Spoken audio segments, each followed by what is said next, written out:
Hello, welcome my dear students. Our next session, in the last class we discuss the range and kernel definitions and some examples of these range and kernels. In this lecture we discuss important properties of the range and kernels. Okay, let's begin with this property. First, if we have a T from V to W be a linear transformation of a vector space V into a vector space W, and then V and W are the we have a vector spaces, and then RT is a subspace of a W. So I just take a RT is a subspace of a W means we have you just know that this is equal to you have a V, this is you have a W, then this is somewhere you have a RT is there. So this is RT, we can just set the linear transformation T. So this means RT means we have just say that at least for a subspace we have to that the theorem of a subspace we say that first you show that this RT should be non-empty. So first of all we have to show that a range of a T is not equal to empty, and also if we take a some W1 and W2 belongs to the a range of a T, then this implies that we have a W1 plus W2 is also belongs to the R of T, and also we can say that for any scalar alpha, and alpha is some real number. So, we can say that alpha times W1 is also belongs to the range of a T. So, if we prove that these three conditions is hold, then we can simply say that this RT is a subspace of a vector space. You know that by the property we can say that 0 of T of a V always map to the 0 of a W, because we prove that linear transformation T from V to W, T of 0 of V is always mapped to the 0 of W, and that means this is the element of a RT. This is clear RT is a non-empty. So first condition at least 0 of W is belongs to the RT. So by this we can say that this clearly RT is a non-empty. Now we take some elements. We take suppose we have to write it W1 and W2 belongs to the, we just say that in the range of a T. So let W2 W, then we can say that W1 is equal to some T of V1 and W2 is equal to sum of T of V2, because they are the images of this thing. So we can say that W1 plus W2 is also is a some image. So this can be written in the form of a we can write in the form of a T of like this form. So this means we can just say that if W1 and W2 are the elements of it. So we just check this is clearly now W1 is equal to T of V1, W2 is equal to T of V2, and you know that because of W1 plus W we can calculate in the form of this form W1 plus W2 is equal to T of V1 plus T of V2, but this T is you have given is a linear. So if T is a linear, by linearity we can say that W1 plus W2 can be written as a T of V1 plus V2. And now because V is a vector space, so V1 and V2 are the element of a V, and then V1 plus V2 is also the element of a V, and if this also the element of a V means T of this V1 plus V2 is equal to some this is also the element of a R of T. So this element, this is the element of a R of T. If this is the element of a RT, means this implies that we can say that W1 plus W2 is the R of a T. So first part is very trivial. We can just say that into this form we can easily prove that if we have a W1 and W2 are two elements of a range of a T, and then sum of these two is also belongs to the range of a T. Now for W is belong to the RT and W is a scalar. Now we have to calculate the alpha times W. Alpha times W is nothing but alpha times of a T of V, and now again by the linearity of a T we can say that T of we have a alpha times of a V, and you know that alpha is a some scalar and V is the element of a V. So alpha V is also the element of a V, because we have a V is a vector space, and if V is this is the element of a V, then this is the element of a R of T, and this implies that we can say that alpha w is rth element out of R of t.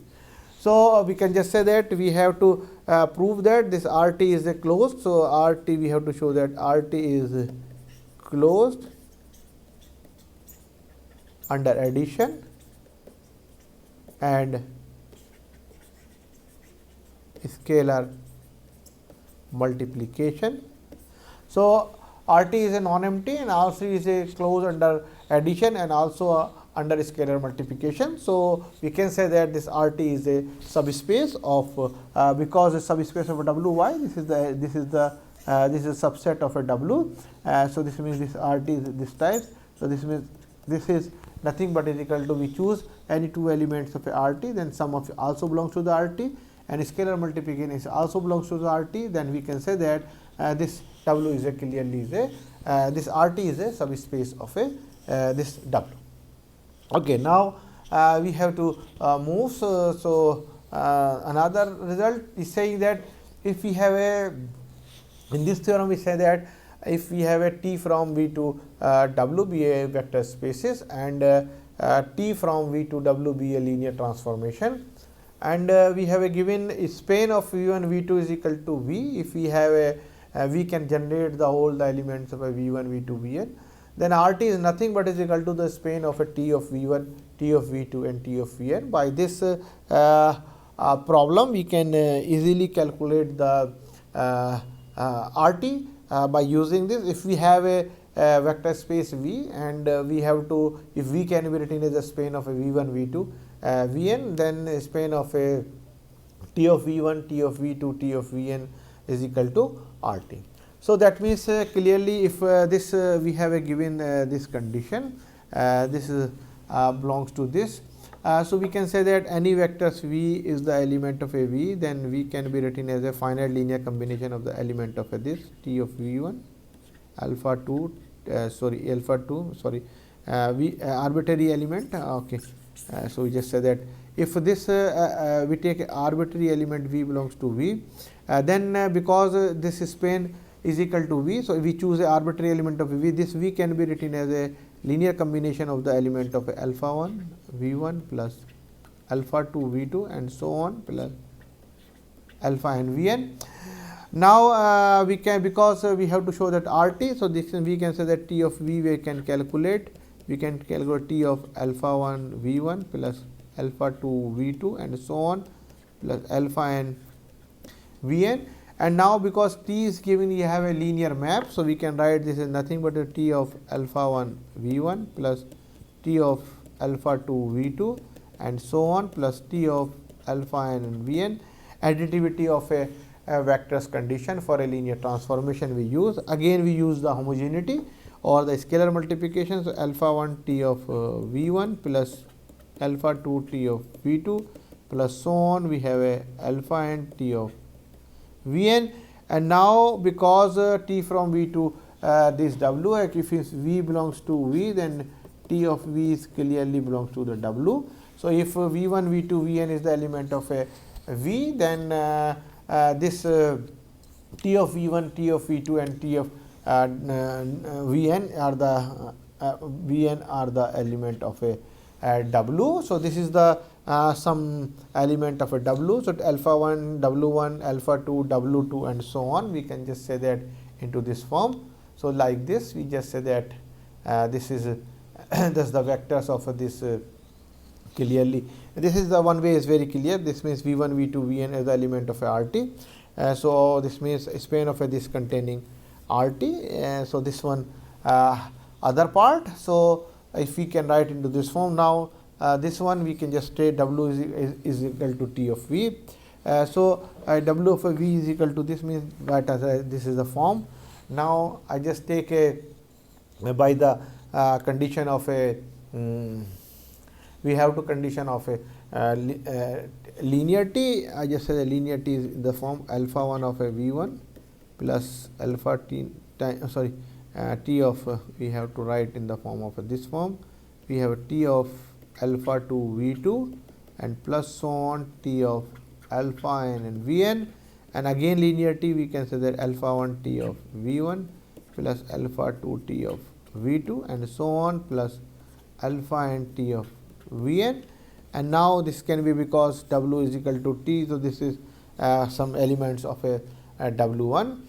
Since W, so this can be written in the form of linear span of a W. So, W is the span of a T 1 T 2 T 1 T n, and W is the element of a R T. This implies that you can say that R T is a subspace of subset of a span of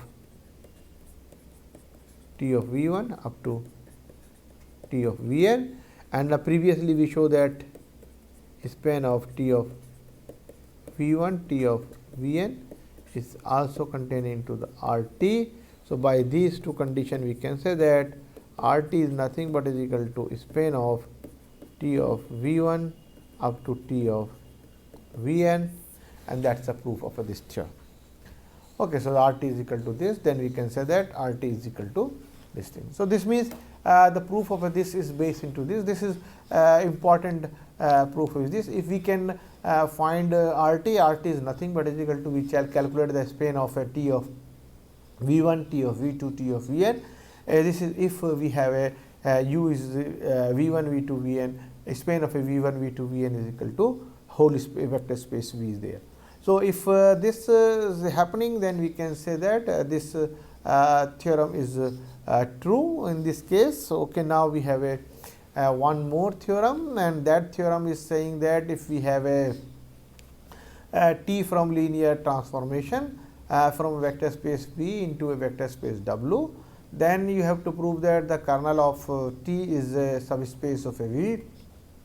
Again, because kernel of kernel of T, we can just say that know that is equal to V is the element of a V, such that T of element of a V onto W. So, this types of element of the kernel of a T. So, first we have to check is this kernel of a T is a non-empty or not, because again by this property we have to know that T of 0 is always mapped of the 0. So, at least this 0 is the belong, this implies that you have a at least 0 is the element of a, you have a kernel of a T, and then we can say that this clearly kernel of a T is equal to non-empty. So, at least 0 element belong to the kernel of a T. So, means kernel of a T is clearly is a non-empty set. Now, we prove that is a subspace, means again we have to take two elements of this kernel, and then we have to prove that the sum of is also belong to the kernel. So, we have to take a let V 1 comma V 2 are the element of a kernel of a T. If V 1 and V 2 are the element of a kernel of a T, that means we can say that T of V 1 is equal to 0 W and T of V 2 also is equal to 0 W. Now, what we show that we have to show that T of we have to try to show that V 1 plus V 2 is also belongs to the kernel of this. So, for showing this we can show that T of V 1 plus V 2 is equal to 0. So, we can say if we take T of V 1 plus V 2, and this can be written as a, because the map is giving you have a linear map, we have a T is giving a linear map. So, we can say that T of V 1 plus T of V 2, but because V 1 V 2 in the kernel of a T, and if V 1 V 2 belongs to the kernel of a T, means T of V 1 is equal to 0 and T of V 2 is equal to 0 for W, 0 for W plus 0 for W, and this is nothing but is equal to 0 of a W. So, this implies that we can say that T of V 1 plus V 2 belongs to the is equal to 0 for W. So, this means if this is in the form of a 0 W, so we can say that this is V 1 plus V 2 is the element of a kernel of a T. So, this means this is clearly non-empty, and then if we have a NT, or this you can say that you have a kernel of a T, this is the same thing. You know that is a kernel of a T, we also denote it as a NT. So, this is the notation we have to use in this. So, this means we can say that this is equal to clearly is sum of a two elements of a NT is again belongs to the NT or kernel of a. This can be, you can written in the form of a kernel of a T in place of n, kernel of a, and denoted as a null space. Kernel of a T is also called is a null space. Okay, so now we just move to the next. If we have a V belongs to the kernel of a T, then alpha is a scalar. So if we have a V is the element of a kernel of a T, this implies that we can say that T of V is equal to 0 of a V, and alpha is in any scalar. So alpha is equal to, then we have to calculate in the T of alpha of a V is equal to, we can say that by T is alpha scalar and T is a linear map. So we can say that if T is a linear map, T of alpha of V can be written in the form of alpha times T of V, and if alpha times T of V, this means alpha times T of V is equal to, you have a 0 of a W. So this is a 0 of a W, that means equal to, you have a 0 of a W, and then this implies that we can say that T of alpha V is equal to some T of alpha V is equal to some 0. So this implies that alpha of a V is the element of a kernel of a T. So we show that finally we show that these two all the conditions of a subspace is fulfilled by this kernel of a T. Kernel of a T closed under the vector addition. Addition of preserve the vector addition, and also a vector scalar multiplication. So we can say that clearly kernel of a T is non-empty and also closed under addition and closed under scalar multiplication. So we can say that kernel of a T is a subspace of a vector space V. Okay, so this means we can just say that, so kernel of a T is closed under the addition and scalar multiplications, and therefore kernel of a T is a subspace of a vector space V. Okay, so now we just define what is the rank. Our next definition is the rank and nullity. So let T be a vector space, T from V to W be a linear transformation.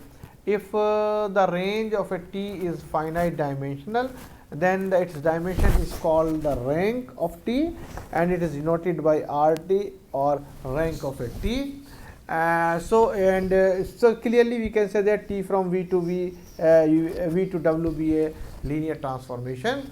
If the range of a T is a finite, it means range of a T is a finite dimensional, means range of a T there is some element of a basis, and basis has some finite number of elements, and if this finite number of element in the basis of a RT is called the rank, or the dimension called the rank, or the range RT, this form. Okay, now next is a null space. So if the kernel of a T is a finite dimensional, then its dimension is called the nullity of a T, and is denoted by a nullity of a T or a small nt. Means in the kernel of a T we calculate, find the basis of a kernel of a T, in the number of element on the basis of the kernel of a T is called the dimension, and that's the number of element in this is denoted by nullity, and T is equal to this thing. So this means nullity of a T is simply the number of element in the basis of a kernel of a T. Rank of a T means some number of element in the basis of a range of a T. Okay, so now we just try to see this example. So we have to try to find the, in this example, all these things we try. First we find the kernel, then we have to find the range, then also try to basis for kernel of a T and range of a T, and then finally we have to find the rank of the rank and nullity of a this means we find it. So kernel of a T means we have to know that the kernel of a T of this map can be written in the form of a, we have a x, y, z is the element of a R3 such that T of x, y, z is equal to 0, and then we have 0 of a R2, we have a, or we can write in the form of like this, we can write in the form of 0 of R2, R2 is equal to 2. So this is nothing but is equal to, we can say that x, y, z is the element of a R3 such that we have a x minus 2y and y plus z is equal to 0 and 0. Now simplify this. We say the x minus 2y is equal to 0. Then we have a y is equal to y is equal to, you have a minus z, or you can say that simply is equal to, you can write in the form of this z is equal to, you have a y minus y, and x is equal to, you have a 2y. So this means we can say that if we have a like this, so this can be written in the kernel of element in this form. For this simplifying this, we can say that x is equal to, you have a 2y, and then you have a y as it is, and then you have a z is equal to, you have a minus y, such that y is the element of a R. So this can be said as a span of this set is nothing but is equal to, you have a 2 1 minus 1, and that is the span. So kernel of a T is nothing but is in this form, and the kernel of a T is nothing but is equal to span of this 2 1 minus 1, and this is clearly, this set is a linearly independent, and this is a linearly independent means the dimension is equal to 1. So we can say that nullity of a T is equal to 1. Okay, so now just write it to this form. We can set it into x is equal to this, so we can just set a 2y into this. So kernel of a T is nothing but is equal to span of a 2 1 and minus 1, and a span of this we can say that clearly this is B is equal to set is a linearly independent, and also this is singularly finite dimension. We have to check only the linear independent by the theorem. We have if as a finite dimensional vector space, number elements are independent, then is form a basis. So this is clearly is a non-zero vector. Every non-zero vector is a linearly independent. So this set is a linear independent, and then this form a basis, and in the basis of this is equal to only one element, and there has been nullity of this is equal to 1. Okay, now next we try to find the what is the range. So RT is nothing but is equal to T of x y z is equal to this, and then this can be written in the form of you have a T of x y z is the same. We have to just say that x minus 2y y plus z. So x minus 2y y plus z, such that you have a x y z is the element of a R3, and then we just write this is the form of a, we can write in the form of a basis form, or we can just say that this can be written in the form of a like this. So you have a x times 1 and you have a 0, you have a plus y times you have a minus 2 1 plus z times you can say that is equal to 0 and 1, and then we have a x y z is the element of a R. Okay, now if we just write is a span of this is nothing but is equal to, we can say that you have a 1 0, you have a minus 2 1, and then you have a 0 1, and then RT is equal to this, but these three vectors are clearly is a linearly dependent. So this why this is linearly dependent? Now you can say that minus 2 comma 1 can be written in the form of a minus 2 times 1 0, and you have a plus 1 times 0 1. So minus 2 1 0 can be written as a linear combination of a remaining two vectors of this span. So that means this clearly this set is linearly dependent. So that means we can say that this span is nothing but is equal to, you have a 1 0 and 0 1, and these two vectors are clearly is linearly independent, and these two vectors are linearly independent. So B is nothing but is equal to, you have a 1 0 and 0 1, and then we can say that B is a 1 0 and 0 1, and then there is a number of element is equal to 2. So you have a rank of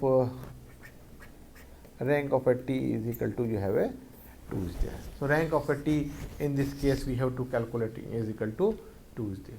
So this means we can set that into this form, and now this y I already explained you why. Just means we can just say that. So this means y is this simply is equal to this minus 2 1 can be written as a minus 2 times of a 1 0 and plus 1 times of a 0 1. So this means this make a linearly dependent. So we have to exclude this vector from this, and then remaining vectors are here. We have like this one bracket missing. If this So this means the set this is a linearly independent. So this is a basis for range of T, and hence rank of a T is equal to, we have to calculating into the form of a 2 is this thing. Okay, so now we just complete this range rank and this form. So in the next I have to stop today's lectures here at this point. In the next class we have also discussed some more problems on the this range, how to calculate the rank and nullity and range of T and this for more example into the discussion in the next class. So for today this class is there. Up to this point we have to, I just end here and I have to stop. So thank you very much for this session, and continue for the next one. Thank you.